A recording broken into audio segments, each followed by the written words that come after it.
I am the regional sales manager for the Nordic countries and the Benelux.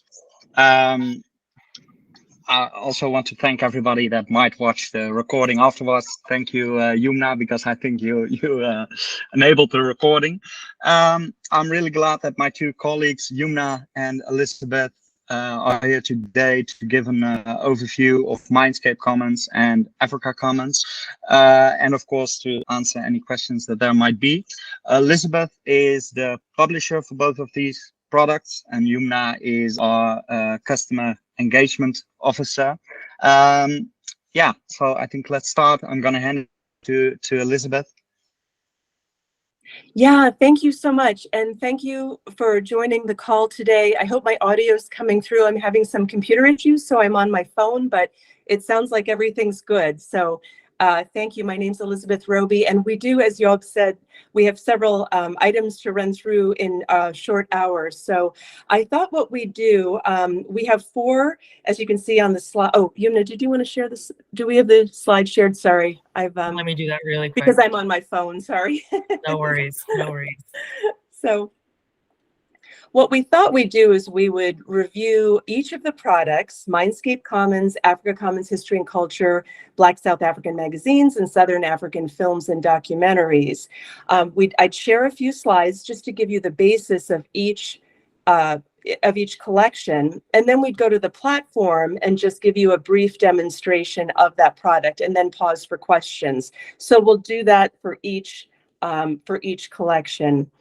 So let's go ahead and just quickly start with Mindscape Commons. Next slide, please. Oh, and there goes my phone. Everyone, my Wi-Fi just went out for a second. Sorry if it's a little bit delayed. There we go. And you can see my phone just tipped over, so apologies. Okay, so as you can see here, Mindscape Commons is the world's largest collection of virtual reality and interactive videos for the teaching and learning of mental health. And we've been, honored to receive several awards on this product. Next slide, please. So very briefly, what exactly is Mindscape Commons? Well, as I mentioned, it is a database of immersive and interactive video content for mental health. There are hundreds of videos that are very skills training based and empathy building videos.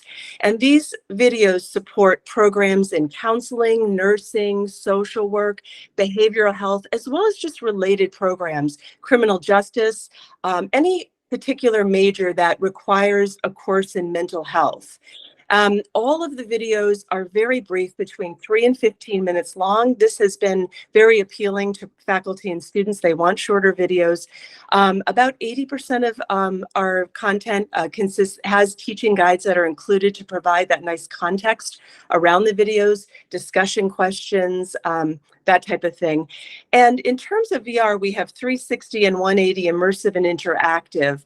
But I do want to say, because people sometimes get a little frightened by technology, including myself, actually, new technology. But I do want to say that all of the content can be viewed, in a headset, of course, such as an Oculus. I don't know if you can see me here. This is an Oculus, or just with a simple cell phone and what we call just a cell phone device, a Google Cardboard like this.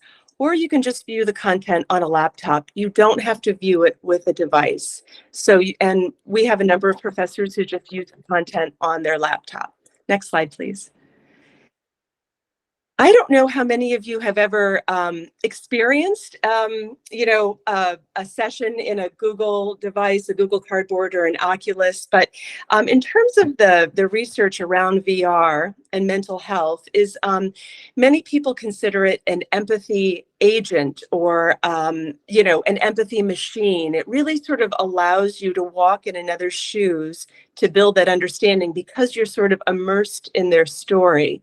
And for people interested in training to become counselors, social workers, psychologists, clinicians, you can essentially develop clinical skills in a safe setting. So you can immerse students in a high-risk situation, let's say listening to a client with suicide ideation or suicidal thoughts, but it's low risk because you're actually that client's not really there.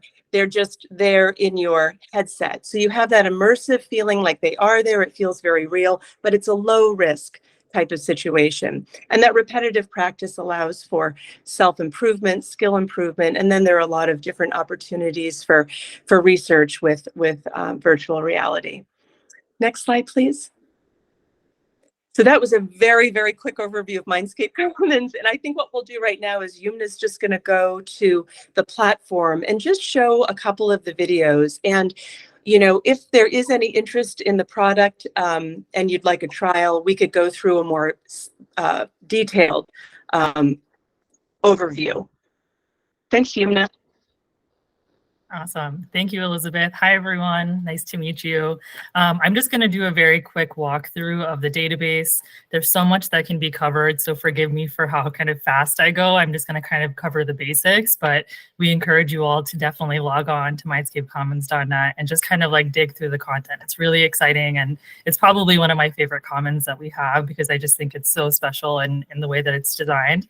But essentially, when you get to the homepage, you'll see that we have some featured experiences. These are kind of like good starter videos for any new faculty member who's just now visiting the website, as well as some featured browses and things like that. There's a search bar as well in the middle, but I'm going to direct your attention to the top right, and we have this drop-down menu that will kind of allow you to browse by different subsects of the collection. So I'm just going to click on all titles because this is pretty much the entire collection in one page. And you can see here that we have these facets on the left-hand side, which really allow for the end user to filter down for what they're looking for in the most efficient way. So Elizabeth and the editorial team have gone through and indexed as many topics and subjects that are covered within the videos. So anything from school counseling, human growth, child welfare, diversity, multiculturalism, and then you can also see a count of how many videos are attached to that subject as well. The demographics feature, I think, is what's really special and makes Mindscape Commons different than maybe other databases, is that you have the ability to filter down by client and counselor demographic.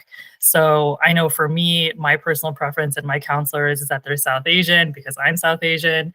And so if I was an end user looking for videos that kind of fell within those different ranges, you have the ability to filter down by demographic. And again, you can filter down by publisher, release year, and then these are kind of some cool technical different capabilities that Elizabeth and I do not know that much about regarding our different scenery types and everything, but we do know how efficient they are as far as finding in our different facets. So different scenery types, different platforms, immersion factors, interactivity factors, things like that. So I'm just going to select one of the videos. So I'm going to go into collections, and this is kind of series and kind of collections of different topics and videos bunched together so that if you were a faculty member and you wanted to just show videos on criminal justice or poverty and homelessness, you could click on one of the collections. So I'm going to select virtual micro cases. And this is one of those 3 to 5 minute videos that Elizabeth was explaining. These are short form interactive videos that allow you to kind of immerse yourself into the counselor experience. So I'm just going to click one, virtual micro case, anxiety. And you can see here when you get to the item page that there is a brief summary as well as some indexing with, you know, subject and things like that. And then we also have an interactive transcript of the video as well. So if you were an end user who is studying the effects of poor sleep on mental health or something, and you just wanted to find the word sleep in a transcript, you could do that and it'll bring up the hits on how many times that word has come up, amongst other things. And so we also have supplemental material. So this is just additional resources for faculty members. We want to make it as easy as possible for faculty to integrate the product into their curriculum. And so we have some supporting materials as well. These are just different options on how you can view it. So HMD being head-mounted device, which is what Elizabeth just described. But I'm just going to play it on my desktop like normal. And I'll be very quick, just a few seconds, just to kind of show you all what it looks like in action. So once you enter the actual video, you can see here that I'm using my cursor just to drag myself around. So I'm just using my mouse and it's really easy and it's a smooth experience. I'm gonna hit enter session. Once you kind of get inside the session, you can see here that it's almost like I'm sitting in the counselor's chair. It's really cool. Well, Essentially, like I've always kind of been a worrier. you can see here that she's But speaking and I'm able to since I look started around. college, The menu a few option years ago, allows you to kind of it's gotten to the point where I forward feel like through I don't different really have my portions hands on it of the anymore. video. So if I want to skip to just the question, you have the ability to do that. So I just want to mention that these the content that we produced is exclusive to Mindscape Commons, exclusive to Coherent, and it was created in partnership with faculty and PhD students. And so it was definitely a collaboration with counseling and social work faculty and PhD students. Yes, thank you, Elizabeth, for bringing that. Sure. I'm just going to show you all one more example of the type of video that we've created. And this is also something that we created in-house, like Elizabeth just described. And that's called the Moments of Excellence collection, which essentially just showed different types of counseling techniques, positive techniques, negative techniques, so that the student has the ability to kind of see what works and what doesn't. So I'm just going to click on any of them. And the reason I really like the Moments of Excellence is that it allows you to assess if the student is understanding what, the video is trying to teach as the video is progressing. So you actually can't progress through the video until you get the right answer. And so for an assessment point of view, this is, I think, extremely beneficial for faculty members. So I'm going to click on menu and just show you all what it looks like, kind of a table of contents, and specifically go to one of the questions, kind of skipping through the... Yeah, it's nice to have the menu there. And these are a slightly longer, 12 to 15 minutes, because they're a little more involved. Right, right. So what best describes this moment in the session? I'm just going to click one of the answers. It'll say not quite, and it'll keep prompting you until you get it right. So best choice, and then it's going to allow me to progress. So that's just kind of what the assessment design kind of looks like, as far as faculty members being able to discern whether or not the students are understanding it. And yeah, that's kind of a very high level of Mindscape Commons. I think I got everything, Elizabeth. Am I missing anything? No, that was perfect. That was okay, perfect. So much. We'll pause just for a second. I know that was like the speed edition of Mindscape, but are there any questions or comments about Mindscape Commons before we move on to Africa Commons? I just want to ask, this is basically a US-based videos and counseling, or do you also have other, European or?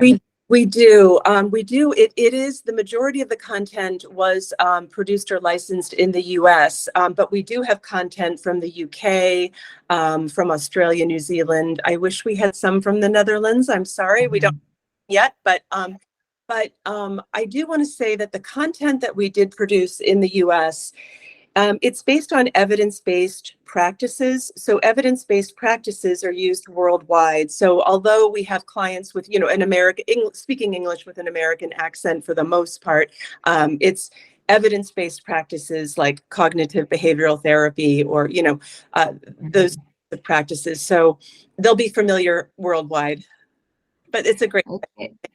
Yeah, yeah.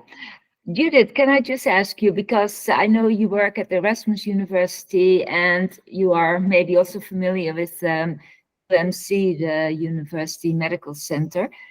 Do they also use VR techniques to teach students, or? Oh, I think you might be on mute, Judith.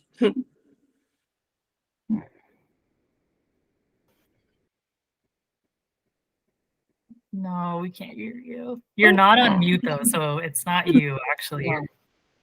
Maybe try again. I think it has something to do with the computer or the Zoom, Zoom versus Google Meet sometimes. Yeah. Well, I just was wondering whether it's already been used in the Netherlands. No? Okay.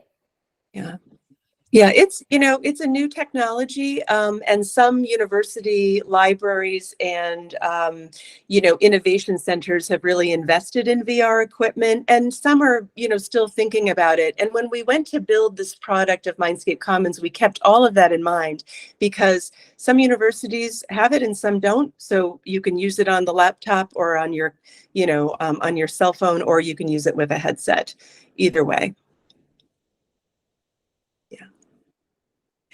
Okay, well, shall we move on to Africa Commons? Does that sound good for everybody?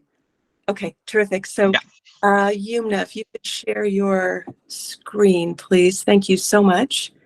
Okay, so we are here to talk about 3 different modules within Africa Commons. I'm going to go ahead and start with Africa Commons History and Culture. If you could go to the next slide, please. Before I get started on any of the projects, I do want to just acknowledge our Africa Commons Advisory Board. We couldn't do any of this without their guidance. We've been working with them for, I think over 2 years now, and really grateful for their assistance, their questions, and really their help in keeping this project relevant for Africa and its community. So I always like to start with that slide. Next slide, please. So Africa Commons History and Culture was our first module within the portfolio of Africa Commons, and it's a comprehensive database for searching and discovering African materials, a wide range of years. What we've essentially done is we've indexed African organizations, collections, and documents from openly available sites around the world. We pull them all together, and Yumna will show you this, and then we link back out to drive traffic to those sites. So we're pulling everything together, indexing it really well, making it very easy to search, and then we link back out to drive traffic. So we're not keeping materials per se, we're going back out. And it is free to African institutions. HBCU stands for Historically Black Colleges and Universities in the US. And so next slide, please. We do know, we got started with this project because as we were talking with our board of advisors, Dr. Bougelet, millions of items are openly available. We all know this across the internet, but we know many of them are at risk. They're hidden. Google searches have Google link weight biases and all of that, so it's hard to find. They can sometimes be hard to use. You can't access the materials on your cell phone. There are few cross-search tools. So we knew all of this kind of going in. Next slide, please. And so what we've done, as I mentioned, is that we select quality materials from these openly available collections across the world, and we provide a single, simple, but very powerful search that links users back to the original sites. So where rights permit, we actually make digital copies to preserve them. And that's important because what we found is that so many of these sites, they run out of funding, they're nonprofits, their sites go down, they haven't upgraded their software, so all of a sudden you click on, you get a 404 error and you can't find the content anymore. So we preserve that and we can bring it up onto our platform if that website goes down. Next slide, please. So these are our numbers so far, and this is a constantly growing database. We've indexed 600 organizations in Africa, well over 4,000 collections, which sort of translates to 400,000 plus documents and millions of pages. We also have audio, video tracks. We offer free hosting. So if you have content you'd like to upload to our platform, we can host that there. And also we are using 10% of our sales towards digitization projects within Africa. And that's something we're working on right now with our board of advisors to sort of determine what would be great to digitize and what the needs are. So those are the numbers there. And the content breadth, I think I've mentioned, is just so vast. Books, magazines, newspapers, journals, letters, diaries, oral histories, videos, music. It's just really, I don't know, kind of a treasure trove of content. I'm always finding something new in there. It's really great. Next slide, please. Oh, and now we're going to get to the platform. Usually I have a lot more slides, but because of our short hour, I think we'll go ahead and go right to the platform, and Yumna will show you some of the features. And whatever she's showing you for Africa Commons History and Culture, the same platform features are for magazines and films. And so, yeah. Yeah. Are you all able to see my window? Okay, perfect. So yeah, so this is Africa Commons. Very similar layout to what you all just saw on Mindscape Commons. You can see that front and center, we have a count of the organizations that we have coverage of, documents, topics, and collections. Like Elizabeth said, the database is continually growing. So we love seeing these numbers grow on a daily basis. There's some featured organizations, which is just kind of an editorial decision that Elizabeth makes, and we like to rotate them out, as well as some featured publications and things like that. So I'm going to direct your attention to the modules option on the top of the page, just to kind of illustrate what Elizabeth just described as far as all 3 collections being available on Africa Commons. And I'm going to specifically just focus on history and culture. So now the entire collection is kind of filtered down to just this one module, whereas prior, I have access to kind of all 3 because I'm under my coherent email address. So right now I'm just looking within history and culture. And you can see here on the top of the page that there's a couple different options to navigate for what you're looking for. So I'm going to start with organizations. And this is a really kind of cool starting point, I think, for any end user to kind of get an idea of what we have in the collection. It's essentially a directory of all the organizations we have coverage of. And you can see that it kind of varies. Some organizations we were only able to get 29 items, whereas others we were able to get 6,200 items. So it really kind of depends on the architecture and design of the website that we're crawling from, and how easy it is for us to be able to pull something out. And again, on the left-hand side, we have facets that just make your research experience much more smooth and streamlined. So you can filter down by the organization type, whether it's a museum or a library, an archive, etc., as well as by region, country. And then this facet is actually really interesting because this is kind of what Elizabeth was just describing as far as whether or not we were able to crawl content from that particular organization. So the end user has the ability to filter down actually to just organizations that we do have content from, or organizations that we don't have content from. So if I click without content, you can see that these are all organizations that are doing meaningful work in the field. But unfortunately, for whatever reason, we weren't able to crawl yet. So hopefully soon we do have like more and more organizations that we have coverage of, but we still think it's beneficial to have these organizations in our directory so that the end user can find them and, you know, learn more about them. That's kind of the point of Africa Commons, is to lead back out to the original publishers and bring traffic back to them. So that's the organization. Can I just ask? Because I see some libraries and some other organizations, and you say they have no content, but if you click to their website, isn't there a catalog you can access, or? Yes. So in this case, you can see here that we do have some indexing of some of their work. Oops, let me go back really quick.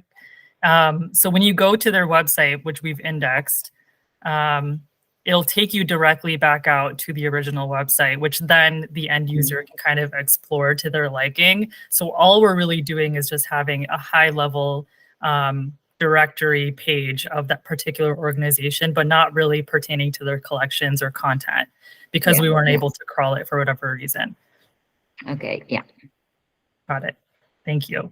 Awesome. So I'm going to take us all back now to collections, and I'm just going to make sure I have my history and culture facet turned on. So this is kind of what it looks like, the heart of the collection as far as finding publications and things like that you're looking for.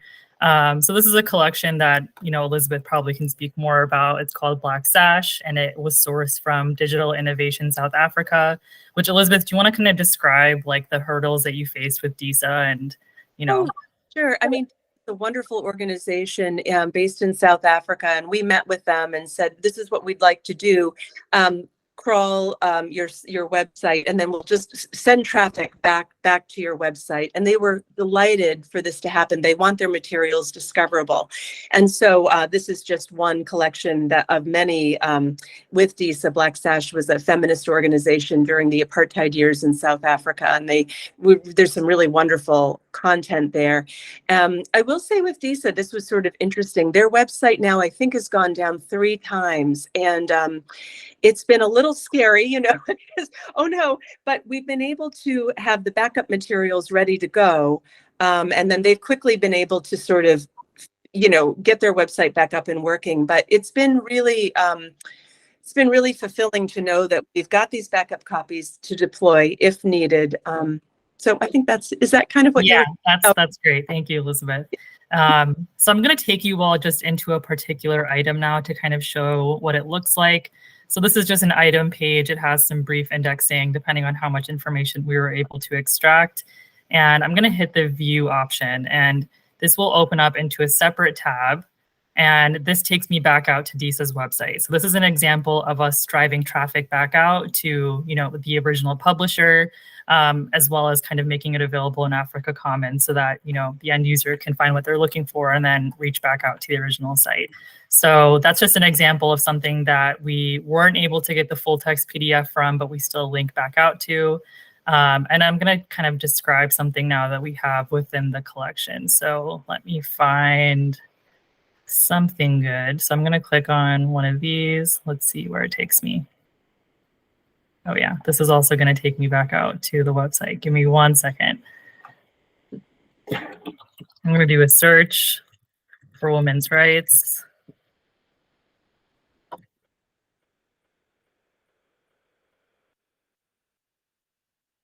Elizabeth, do you have an example of something that we have within the site that I can do a quick search on?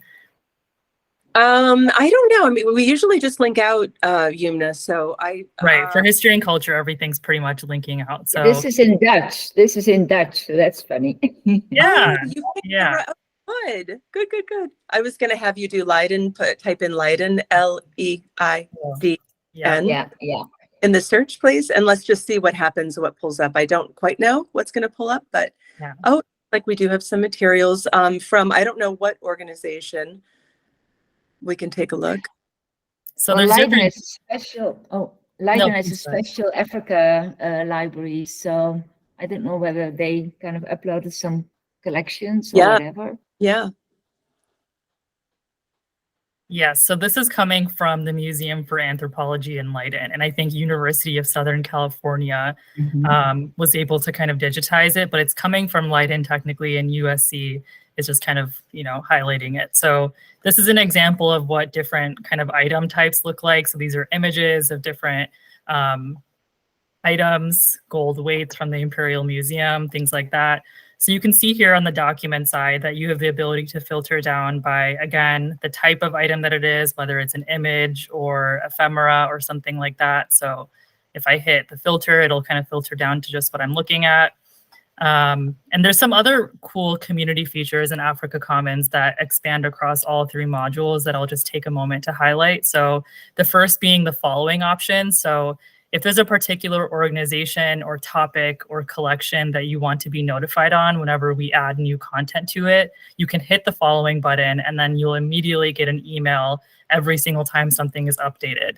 And you can adjust the frequency of the emails. So if you go to the right-hand side, there's this drop-down menu. You do have to be logged in. So our customers, our members, they are authenticated via IP. So technically, students and faculty, when they're on campus going to Africa Commons, they don't have to log in. It'll automatically authenticate. But we do encourage people to register. It just takes a second, and you just sign up with the username and password because it allows you to customize your experience, such as this. So I do have the ability to modify what I'm following. So you can see here that I'm following some searches, some topics, some lists, some organizations, and you have the ability to adjust how frequently you get the email notification. So you can adjust it to daily, weekly, or monthly, depending on what you prefer.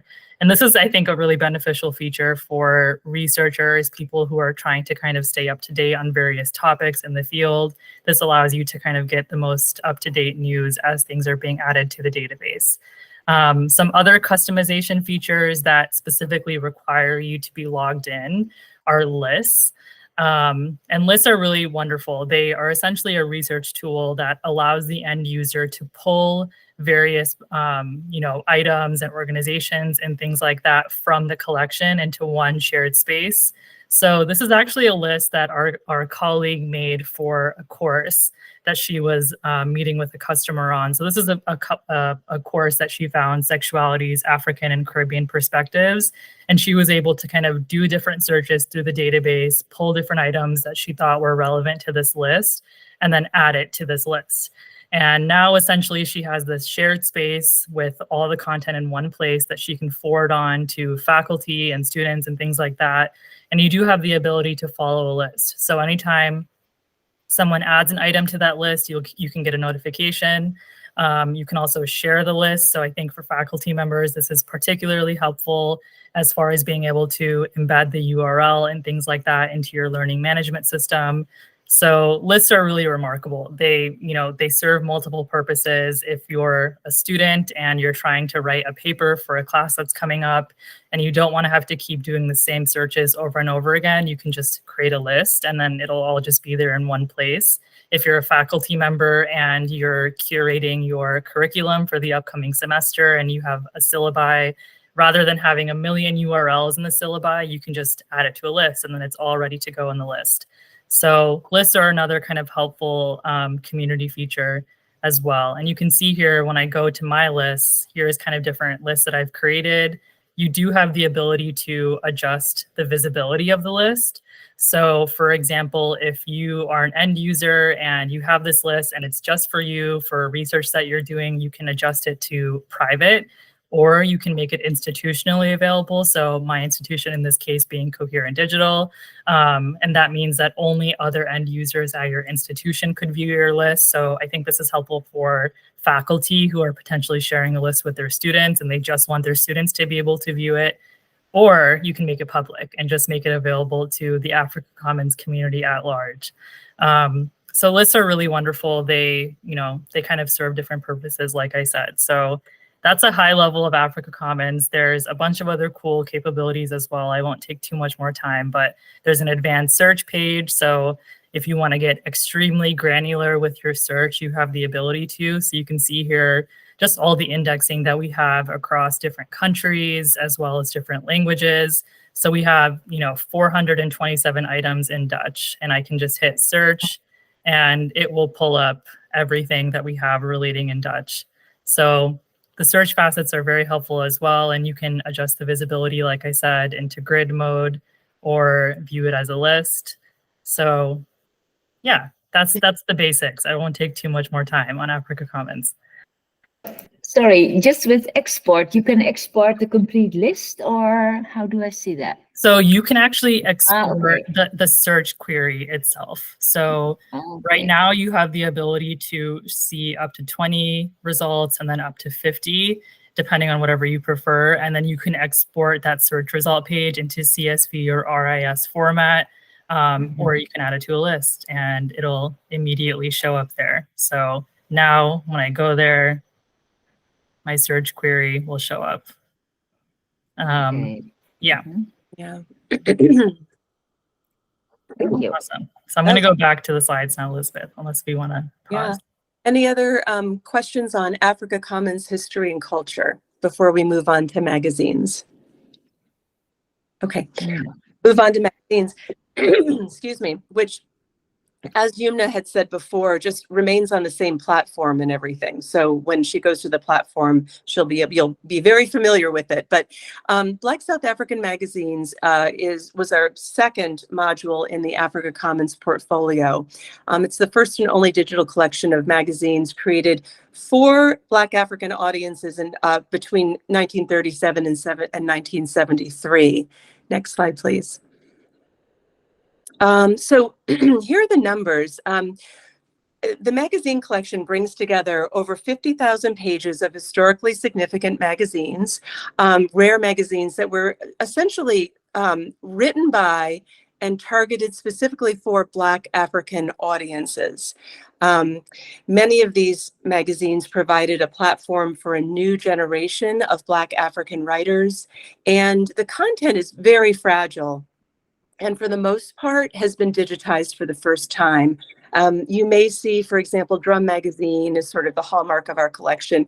You may see a few digitized copies here and there, but we have the full run up until 1973. So really, students and faculty will discover materials that have really almost never been seen outside of Africa.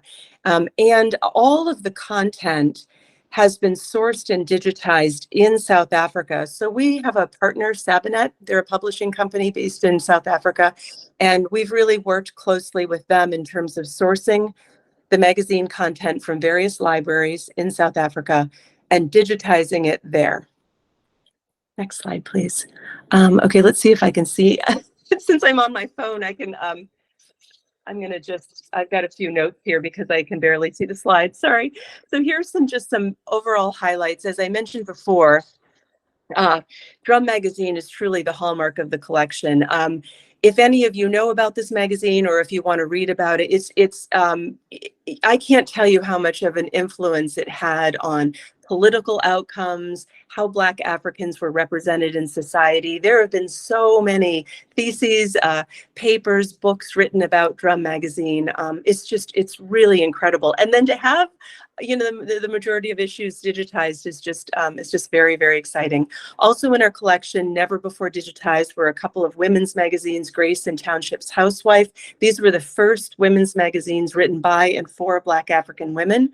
And so that's exciting. Egoli was a magazine shut down by the government as many of their staffers were jailed during the Defiance campaign of 1952.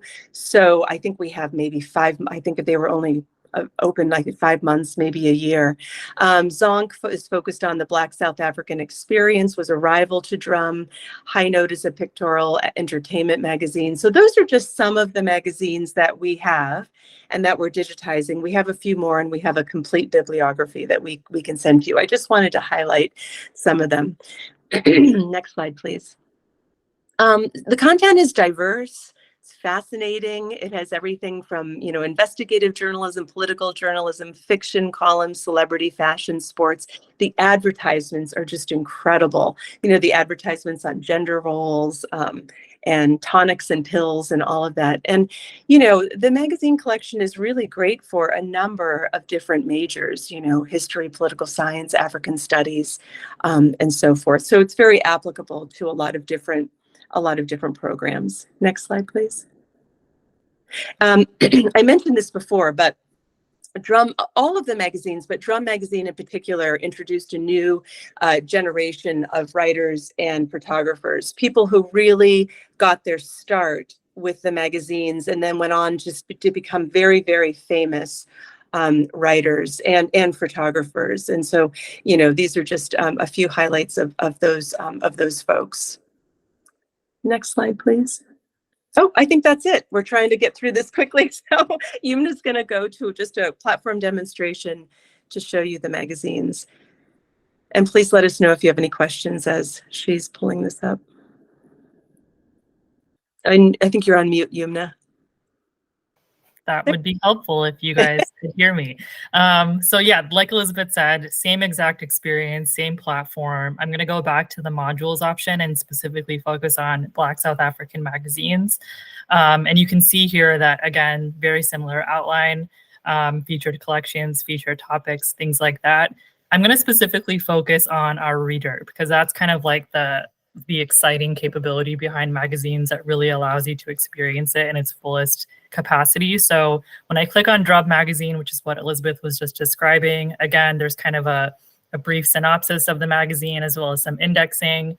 And then I'm going to scroll down to the actual magazines themselves. And I like to sort by older versions first because I just love looking at these covers. I think they're just stunning and beautiful to look at. So I'm going to specifically click on just one of them and show you all what it looks like. So when you get to the item level page, you have the option to hit the reader button as well as scrolling down, and there's a table of contents that's fully indexed. So if I were to click on a particular page or topic, it'll take me directly there. And now we're officially kind of in the reader, which is the viewing capability behind Africa Commons. And so here you can really experience the collection in its fullest form. So I'm going to click on these three dots on the right-hand side and actually adjust the viewing setting to horizontal scrolling. And this really kind of mimics what it would look like to see these newspapers in real life, as far as scrolling through and looking at it page by page. You have the ability to zoom in. You can zoom in so much. It's like crazy how much you can zoom in on the reader. You can get as close as you possibly can to the content. You also have the ability to adjust, different settings for accessibility purposes. So some people prefer the night option versus having the white option. You can also scroll through different portions of that particular magazine. So whether it's sports or pictures, you can scroll page by page through here. But I think the really remarkable feature of the reader is the ability to do a search in the actual publication itself. So if I want to look for anything pertaining to music, I'm just going to type in that word, and it will bring up every single page that references music. So I'm just going to click on a particular hit, and I'm going to zoom out actually, because I think it's probably here. So I'm going to zoom out, and if you look super closely, it will have highlighted it right there. So that is kind of how closely the indexing has gone. It essentially allows you to search for keywords within these images that are extremely kind of old and difficult to look at, and it will highlight it for you. I actually just lost it because it was so tiny, but you guys were able to see it. There's a little yellow highlight option finding that particular keyword. So that's just kind of the reader that really allows you to experience it to its fullest capacity.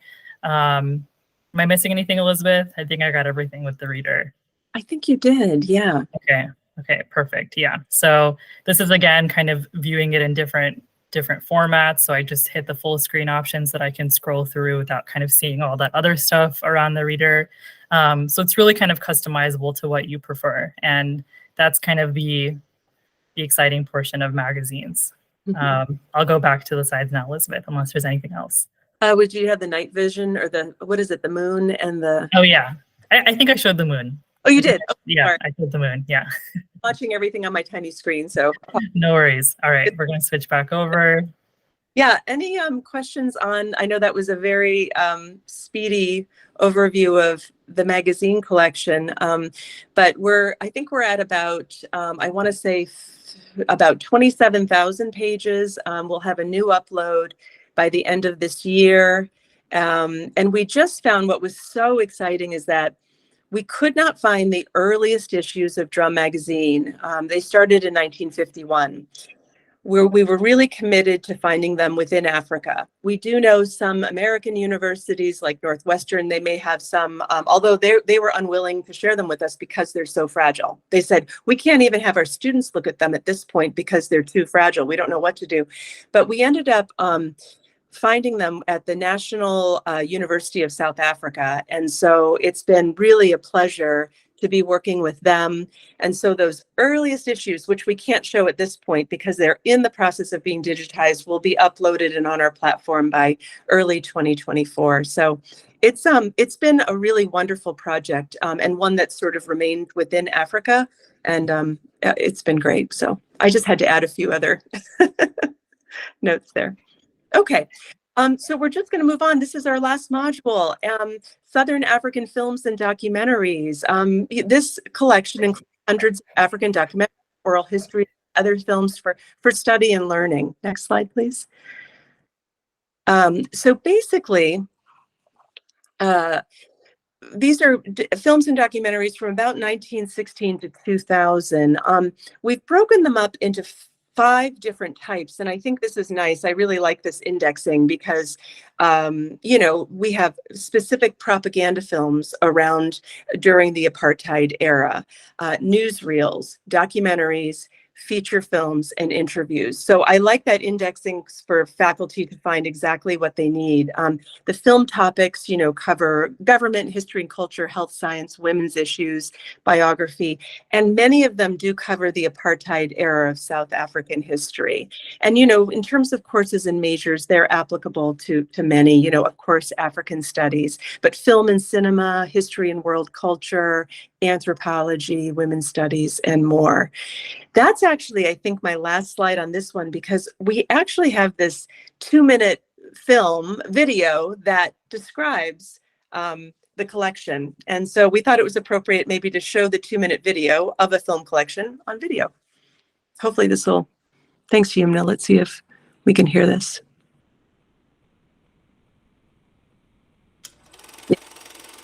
Introducing a new resource in the study of Africa.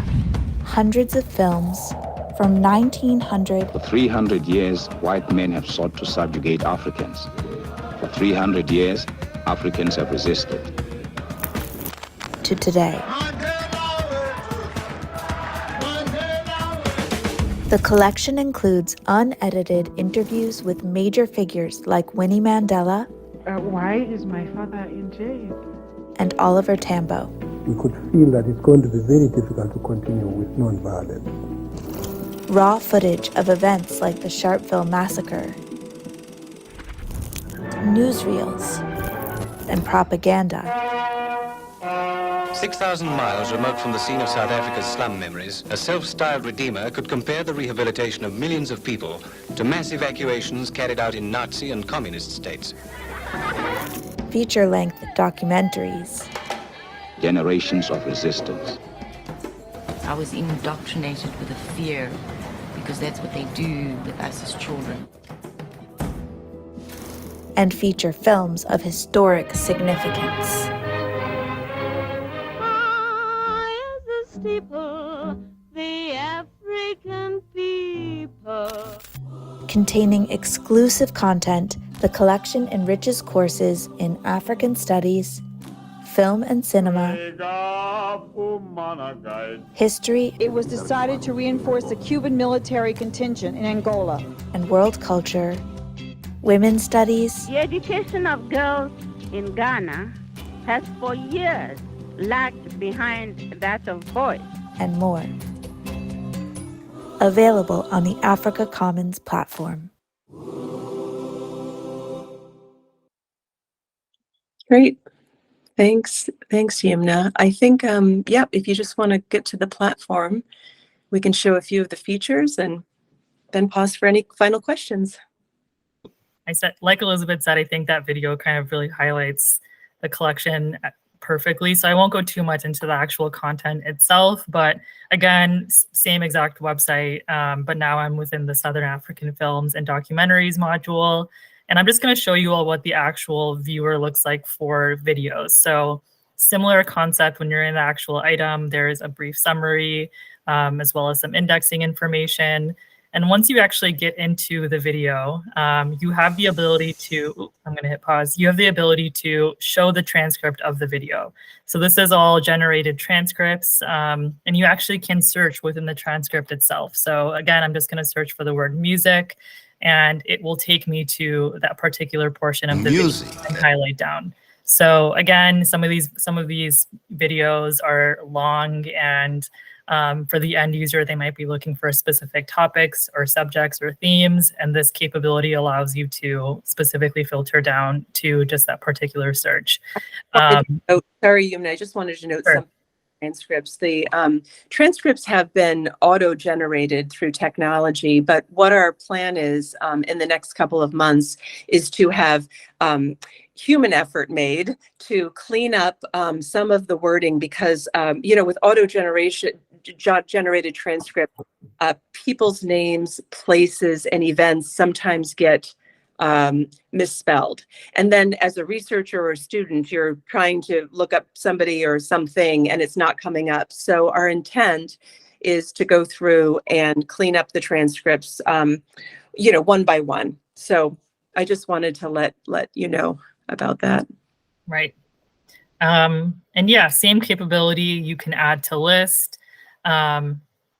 and it's as easy as that. So I think the films option is pretty self-explanatory, but I do want to highlight the cross searchability for a moment. If you think, Elizabeth, if you think that's helpful across the three. Oh, across the three. I think the best use case of that is just to pull up like a list, because you can see somebody creating a list that pulls from films, from magazines, and from history and culture. And one way to do that actually would be with Drum Magazine, because we have a film on drum. There are obviously articles on drum, and then there's the magazine database. But yeah, you can, if you pull up maybe one of Heather's lists, you can see that she. Yep. I don't think this is actually one of them. Let's see. Yeah. But the whole point is that if you do have access to all three, you can be building this list of, primary sources of film, magazine, and sort of pull together under a particular topic. Right. So this is an example again of another course that Heather was creating a list on. This is specifically films, but there are some that kind of span across all three modules. So this is an example of different collections and pieces from history and culture, magazines, as well as films. And yeah, like Elizabeth said, if you have all three and you run a search, then it will pull up everything across three modules. So you have the ability to see magazines and films and historical artifacts all in one search. I think that's it. So that was our speed date with Mindscape. Thank you all so much for sitting through that. That was a lot of screen sharing. We really appreciate it going back. Thank you so much. But thank you for the presentation. I just want to ask the journals, the magazines, because now they run till 1973, as I understand. Do you also have more recent journals coming up, or? That's a very good question. Thank you for that. So a lot of these magazines for Black South African magazines didn't move past 1973. A lot of them, they folded, they didn't have enough advertising dollars, or they were shut down by the South African government. Drum Magazine is an exception. They actually still are available. They're completely online right now. But after 1973, they're owned by a couple of different companies. So Bailey's Archive owns several of the years past 1973, and Media 24. And we actually been in contact with both to see if we can license those materials. But those are specific conversations with two different copyright holders. So we're hoping, we would love past 1973. And it's just a matter of licensing conversations and all of that. Yeah, I understand. Knowing Elizabeth, she will get those additional editions one way or another. She will get them somehow. Like they're sitting there, nobody can see them, and so come on, Yeah. Well, thank you. Job, did you have? Thank you all.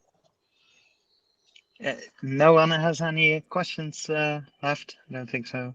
Well, yeah.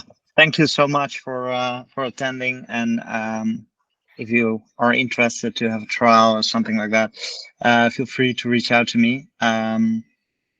Yumna and Elizabeth, thank you so much for presenting. Thank you very much.